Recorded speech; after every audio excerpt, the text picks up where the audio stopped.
यीशु मसीह में आपकी और आपके घरानों की हमेशा सलामती होती रहे, आमीन।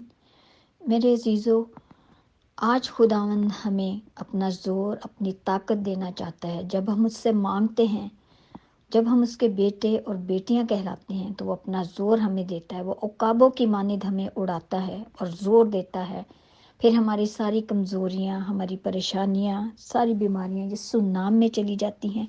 सो मेरे अजीज़ों, आएँ आज खुदावंद के सामने झुके और अपने आप को खुदावंद की आमद के लिए तैयार करें, क्योंकि वो जल्द आने वाला है। और अब जब वो आएगा तो वो बड़े कहर में आएगा और फिर वो किसी का लिहाज नहीं करेगा। सो मेरे अजीज़ों, अभी वक्त है, खुदावंद की तरफ रज्जू लाएं, उससे तौबा करें, क्योंकि खुदावंद के ज़िंदा पाक कलाम में लिखा है, दूसरा तीमुथियुस उसका 3 बाब उसकी पहली 3 आयत, लेकिन ये जान रख के आखिर ज़माना में बुरे दिन आएंगे, क्योंकि आदमी खुदगर्ज, जरदोस्त, शेखीबाज, मगरूर, बदगो, माँ बाप के नाफरमान, नाशुक्र, नापाक, तबई मोहब्बत से खाली, संदिल, तोहमत लगाने वाले, बेज़ब्त, तुन मिजाज, नेकी के दुश्मन, दगाबाज, ढीठ, गुमान करने वाले, खुदा की निस्बत ऐश इशरत को ज़्यादा दोस्त रखने वाले होंगे। खुदा के ज़िंदा पाक कलाम के पढ़े और सुने जाने पर हम सब की बरकत हो, आमीन। सो मेरे अजीज़ों, जब ये तमाम बातें हम में आ जाती हैं, तो फिर जब हम इनमें से किसी एक बात को भी अपने दिल में लेते हैं, तो शैतान हमारे दिल में आ मौजूद होता है, उसका बसेरा, उसका घर हम में बस जाता है। फिर ये तमाम बातें हमारे दिलों में आ जाती हैं और हम खुदावंद से दूर हो जाते हैं और खुदा का फजल हमसे दूर हो जाता है। सो मेरे अजीज़ों, खुदावंद के आगे झुक जाएं, उसके ज़िंदा कलाम को पढ़ें और उस पर अमल करने वाले बन जाएं, क्योंकि खुदावंद हमारा ज़िंदा खुदावंद है।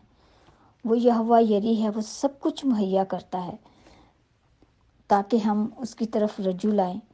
जब हम उस पर ईमान रखेंगे मेरे अजीज़ों, और उस पर भरोसा रखेंगे, तो मेरे अजीज़ों फिर खुदावंद अपने रहमतों के दरवाज़े हमारे लिए खोलेगा।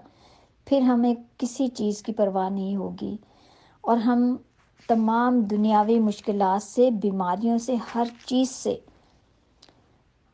जो है उस हर चीज़ पर फतह पाएंगे और खुदावंद हमारे लिए हर चीज़ मुहैया करेगा, क्योंकि खुदा हमारा ज़िंदा जलाली खुदावंद हमारी दुआओं को सुनता है और कबूल करता है। सो मेरे अजीज़ों, खुदावंद के ज़िंदा पाक कलाम में लिखा है, पहला पतरस उसकी 16 आयत में खुदावंद फरमाता है कि क्योंकि लिखा है कि पाक हो इसलिए कि मैं पाक हूँ। सो मेरे अजीज़ों, जब हम इन बातों से दूर रहेंगे, खुदावंद के ज़िंदा कलाम को पढ़ेंगे, उस पर अमल करने वाले बनेंगे, तो मेरे अजीज़ों फिर खुदावंद का रूह हम में बसेगा और वो हमें अपनी कुव्वत और अपनी ताकत, अपना ज़ोर हमें बख्शेगा, ताकि हम ईमान लाएं और कसरत की ज़िंदगी पाएं। क्योंकि खुदावंद के ज़िंदा पाक कलाम में से हम पढ़ेंगे, खुदावंद के कलाम में लिखा है कि उनमें से निकलकर अलग रहो और नापाक चीज़ को ना छुओ, तो मैं तुमको कबूल कर लूँगा और तुम्हारा बाप होऊंगा और तुम मेरे बेटे और बेटियां होंगे। जब हम खुदावंद के बेटे और बेटियां बनेंगे, तो मेरे अजीज़ों खुदावंद का फजल, उसकी रहमत, उसका पाक रूह का मसा हम पर छाएगा और हमेशा खुदावंद के फजल में रहेंगे। और फिर कोई दुनियावी चीज़, शैतानी कुव्वतें हमारा मुकाबला नहीं कर सकेंगी। सो मेरे अजीज़ों, खुदावंद के ज़िंदा कलाम को पढ़ें, उस पर अमल करें, उसकी तरफ रज्जू लाएं, इन तमाम बातों से बचें, अपने दिल में खुदावंद की मोहब्बत को लाएं। खुदा न आप सबको बरकत दे, आमीन।